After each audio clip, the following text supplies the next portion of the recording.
Whenever the laws of any state are broken, a duly authorized organization swings into action. It may be called the state police, state troopers, militia, the rangers, or the highway patrol. These are the stories of the men whose training, skill, and courage have enforced and preserved our state laws.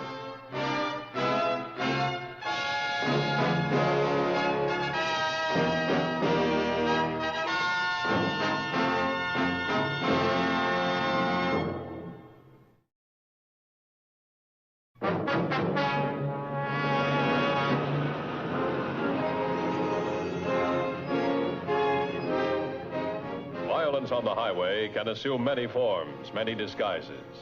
The Highway Patrol is constantly reminded that the most simple inconvenience may be the cause or the effect of criminal action.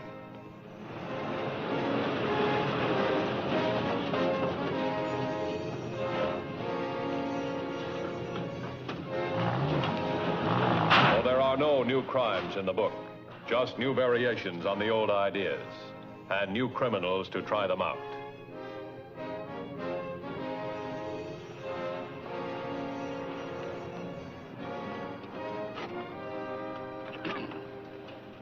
You wait here, Gus. Yeah, but I wait up. Wait here.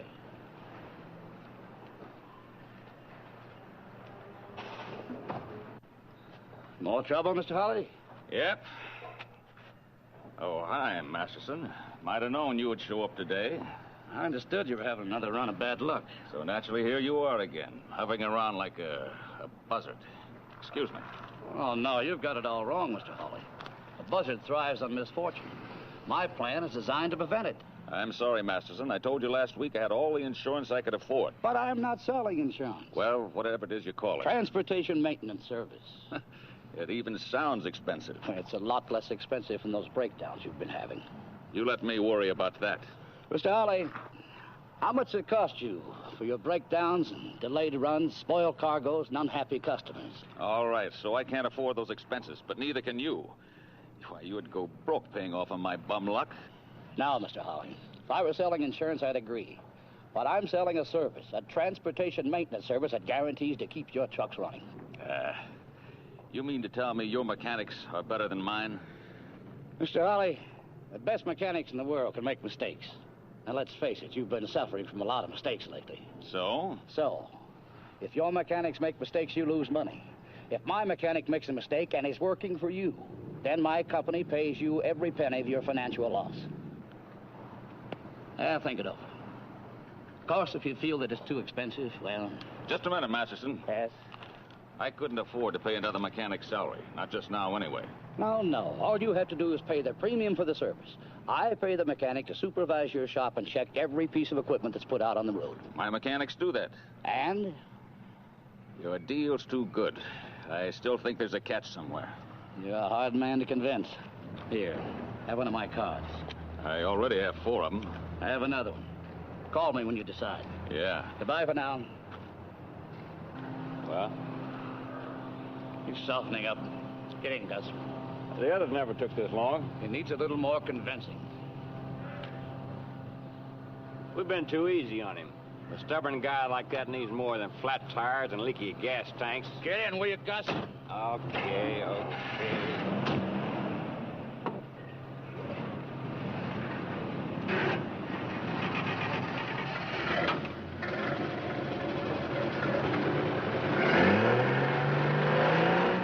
Hello, Helen. Just a minute. Hey, Freddie, hold it up a minute, will you? Helen, get me George Morton at the Truckers Association. Yes, Holly, I know about the load you lost on the highway, but you can't blame that on Masterson.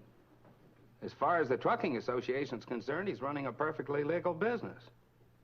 What? What kind of evidence?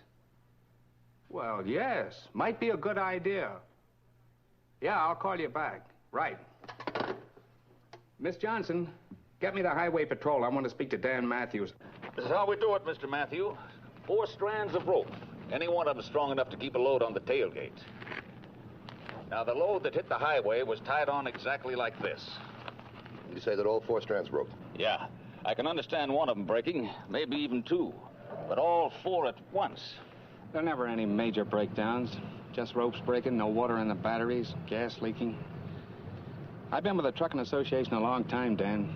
Things like that just don't happen regularly. I might be willing to say it could happen by accident, but coming after all those other breakdowns, the flat tires, the leaky radiators, and broken accelerator cables, and then this Masterson guy popping up to sell that maintenance service, I don't know. Looks like the old protection game to me.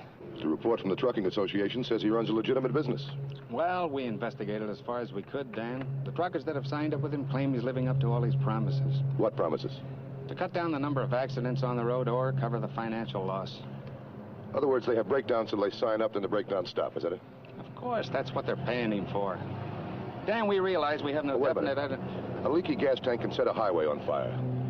A blowout can send a truck out of control and kill a lot of people. The clutch slips today, the brakes don't hold tomorrow. Then we have a mass funeral for the victims. Oh, there's no evidence that these breakdowns are premeditated. Let's find out fast. What do we do first, Mr. Matthews? These the ropes that broke? Yeah, all four of them. Oh, we'll start with these. The first shred of evidence was found on the ends of the ropes. They had been made to look frayed and worn to the naked eye, but the microscope revealed definite evidence of knife cuts. Obviously, this so-called accident had been planned in advance.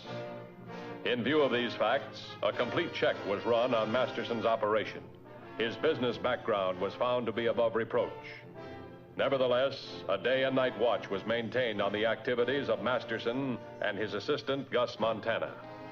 With the help of the Trucking Association, a timetable was compiled of all the breakdowns that had occurred since Masterson's appearance. It was discovered that the breakdowns would be confined to one area for a few months, then they'd shift to another area, then another.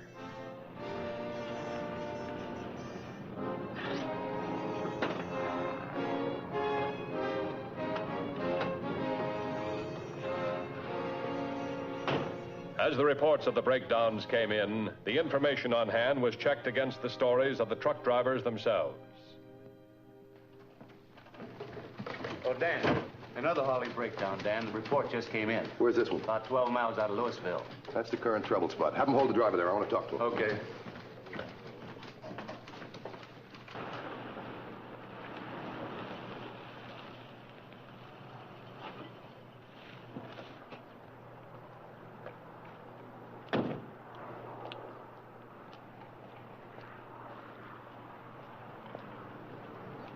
Hi. I'm Matthews, Highway Patrol. You need any help? No, thanks, officer. One of your boys stopped by and told me to wait here. He radioed for a tow car. What happened? Motor's burned out. Started smoking about a half mile back. I can't figure it out. Did you stop any place before this happened, I mean? Well, I stopped for lunch a half hour ago, so. Where? At the Walnut Cafe, about 2 miles back up the road. Why? Do you stop there very often? All the time. It's the best truck stop on this route. Okay, thanks.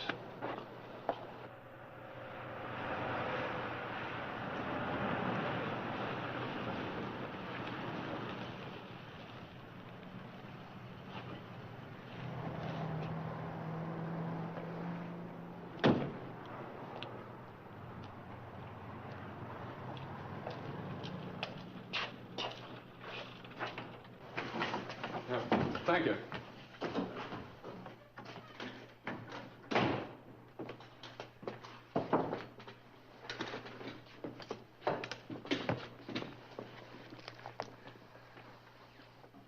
Let me have a number 4. Tomatoes are pretty warm. Refrigerator's on the blink. It's a good thing I got a dishwasher that knows something about motors. As soon as I get that refrigerator paid for, it goes haywire. Let's give it. Give me something cold to drink.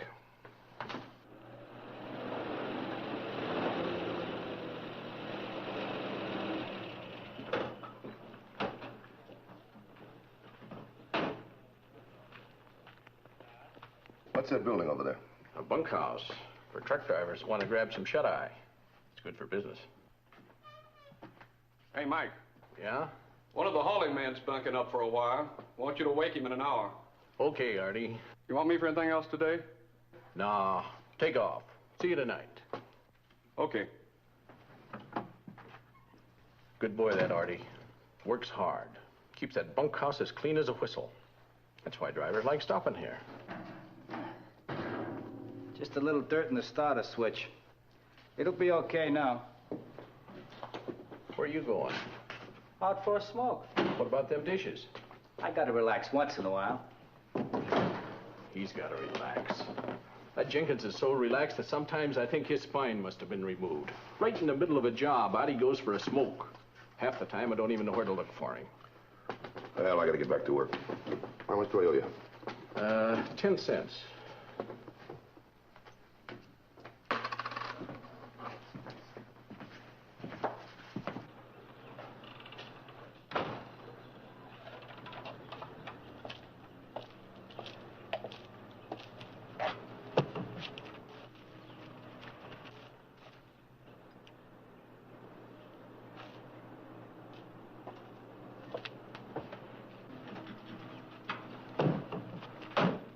I think we struck pay dirt out here at the Walnut Cafe.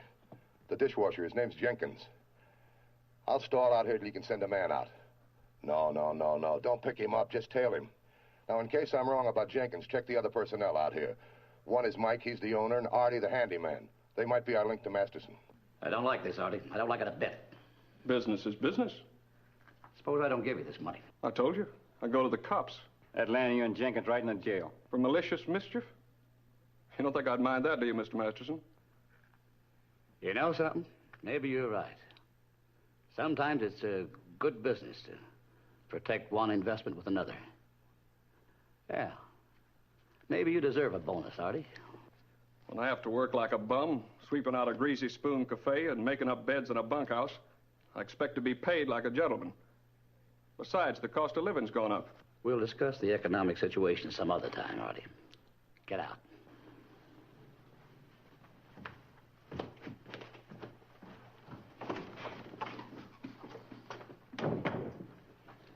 You know, Gus, I think that Artie's troubled with the cost of living. Tell Jenkins to solve his problem for him.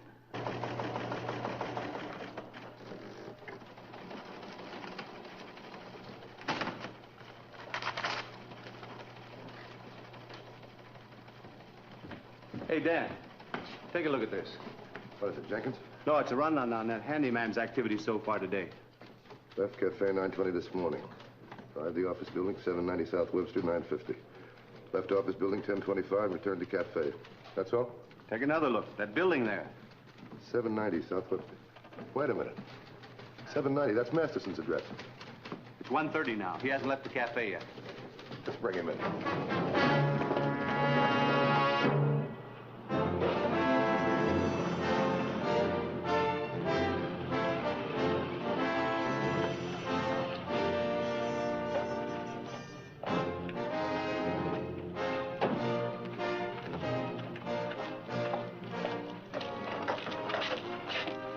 Where's Artie? In the bunkhouse, I guess. What's the matter? Thanks.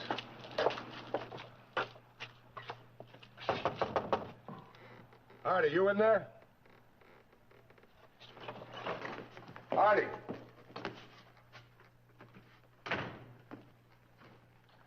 All right, come on, Artie, wake up.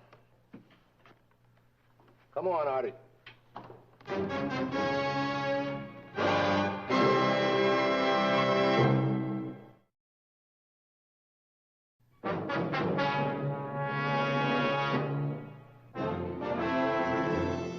It began as a series of truck breakdowns, premeditated and prearranged.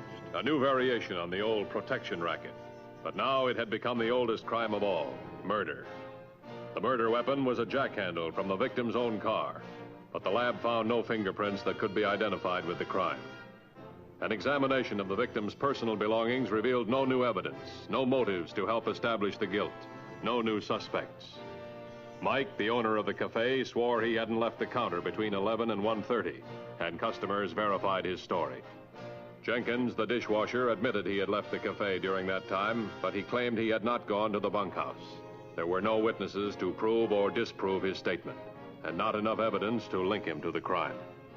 Somehow, Artie's visit to Masterson had something to do with the murder, but so far there was no way to prove it. The reports from the officers tailing Masterson verified everything he had to say. But the reports on Gus Montana's activities were a bit more revealing. Yeah, Artie was a friend of mine. We both worked for Mr. Masterson upstate. What kind of work? Checking insurance claims on trucks mostly. I'm pretty good at mechanical stuff. So was Artie. What kind of work do you do now? Well, I'm sort of an inspector. You see, Mr. Masterson has these mechanics working for the truckers, you know. And my job is checking up on them, inspecting the work they do. Okay, that's all. That's all? Yeah, that's all. Oh, okay, if that's all.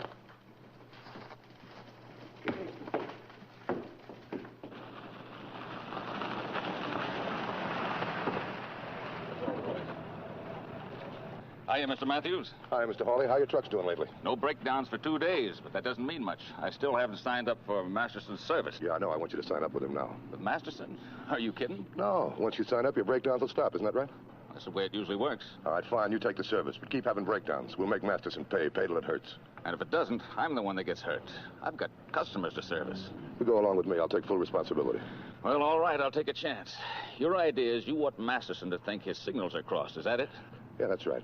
Now, can you make the breakdowns look legitimate and expensive? Well, if Masterson has been doing it to me all this time, why can't I do it to him?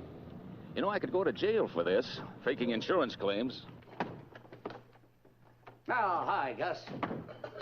Well, I landed the big one. Hawley, how'd you do? Persistence, my boy, persistence. Look, you'd better get a hold of Jenkins. Tell him to lay off of Holly's trucks. After all, he's a client of ours now. Jenkins is staying away from all the trucks till the heat about Artie's death cools. I know, but he ought to know about Holly. After all, he might get a little restless, so you give him a call, huh? Now.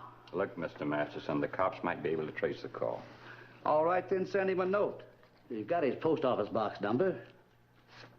Well, what's wrong with you now, Gus? I don't like it. I don't like it. The cops are too close to us now. And it was like this before. Listen, Gus, remember this. Jenkins killed Artie. Not you and not me. Jenkins. So just relax and stop worrying and get word to him, will you? All right. Jim Hawley put the plan into operation almost immediately. His drivers, understanding the situation, were more than willing to cooperate. The only problem was that Masterson cooperated too. He paid off every claim without a whimper.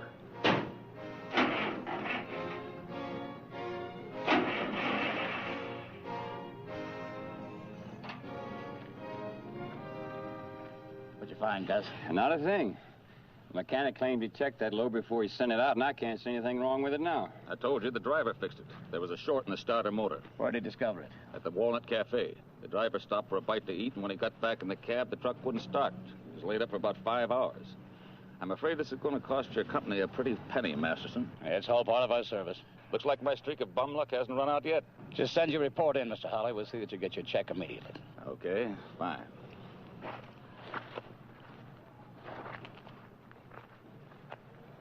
They figured out the Walnut Cafe. That makes 4 claims I've made, and they're paid off on every one. I think this plan of yours is backfiring. Look, Hawley, my neck's as far out as yours. I told you if it doesn't work, I'm responsible. We're just going to have to keep plugging along till something breaks, and we hope it's Masterson.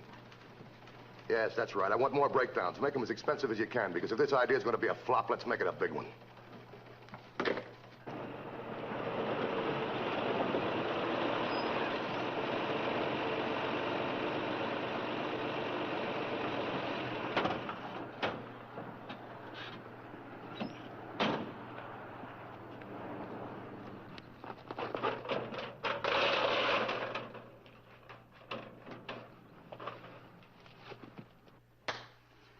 Do you really think Jenkins is trying to cross us up?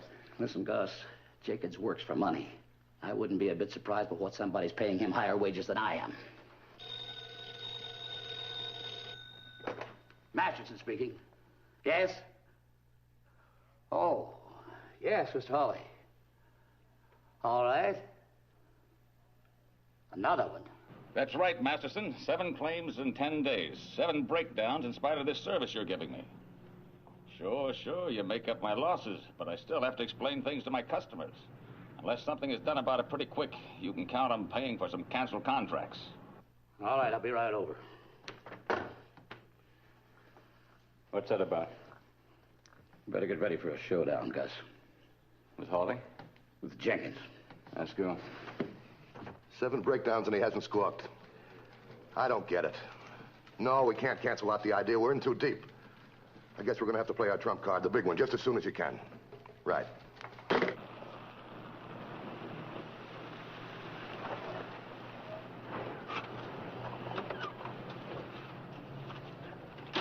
Glad you could make it, Masterson. I think I found the answer to those breakdowns that I've been having. Yeah? One of my men spent the night at the Walnut Cafe bunkhouse, and he awoke this morning a little earlier than he planned. When he went out to the truck, he saw somebody leaning over the gas tank. Looked like he was up to no good. Did he get a look at the man? Not a good one. It was dark, and the guy took off like a rabbit when he saw the driver. Now, my man isn't sure, but he thinks it's somebody that works around the cafe. I was going to report the incident to the Highway Patrol, but I thought you ought to know about it first. Why? Well, you know how tough competition is among truckers. This could be the start of a highway war. You mean this guy might be working for another trucker? Somebody's out to keep your trucks off the road? It's happened before. If it gets out of hand, Masterson, that maintenance service of yours will go up for grabs. I thought you ought to know about it before the Highway Patrol takes over. Yeah, I appreciate that. After all, your competitors are my clients, too, you know. If that man your driver saw is being paid off by another trucker, I want to handle the matter my own way. Need any help? Oh, we can take care of it. Come on, Gus. Take it easy. Right.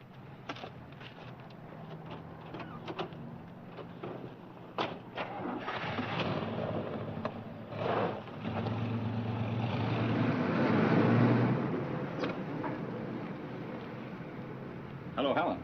Get me the Highway Patrol, will you, please? Okay, Mr. Hawley, looks like things are going to work out for us. Dan. Yeah?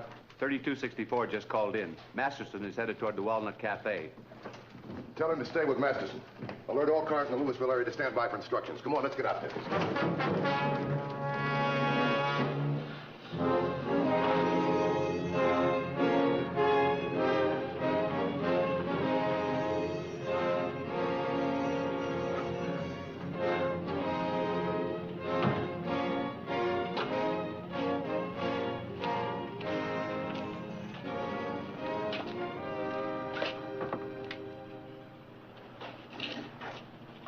Bunkhouse.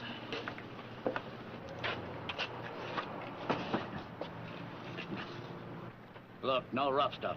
At least not here. It won't be too rough. Just as a precaution. You know how enthusiastic you get sometimes. Come on.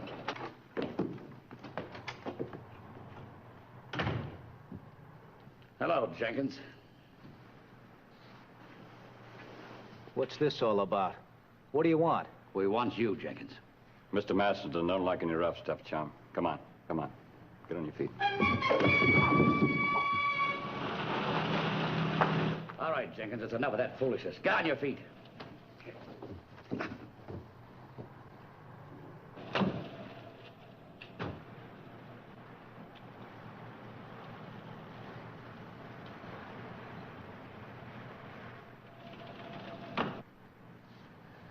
Something wrong? It's all right. Here, you take this. Whatever you do, don't leave this bunkhouse. What are you gonna do? Just let me take care of it my own way.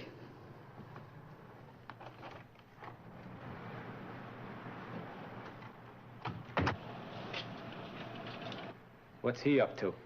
Relax. Don't get yourself in an uproar. What do you think you're doing? Maybe you ought to take a look, too. Go ahead, see for yourself. Looks like I'm going to have you for company, this little sellout. Go ahead, look for yourself. You stay right there.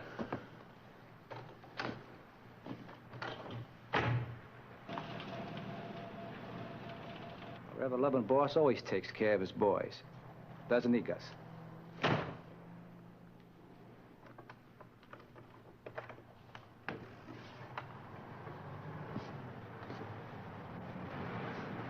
First he fixes a murder rap on me. Now he's fixing you, too. He's got us all framed and ready to hang. Right, Gus? Ready to hang. You and me. You can only hang once.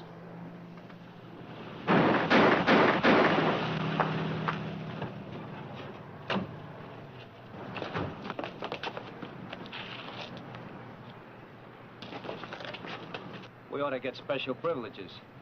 Gus just saved the state some money. That gives us more to use on you two. Take them in. Get an ambulance and a doctor here right away. This is one kind of a breakdown his insurance didn't cover.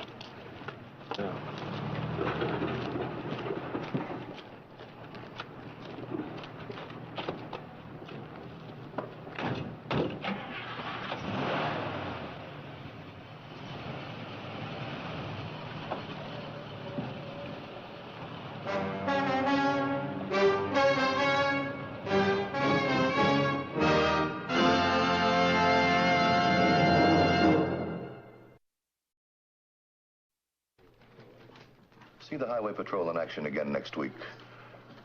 Until then, remember, leave blood at the Red Cross, not on the highway. This is Bradley Crawford saying see you next week.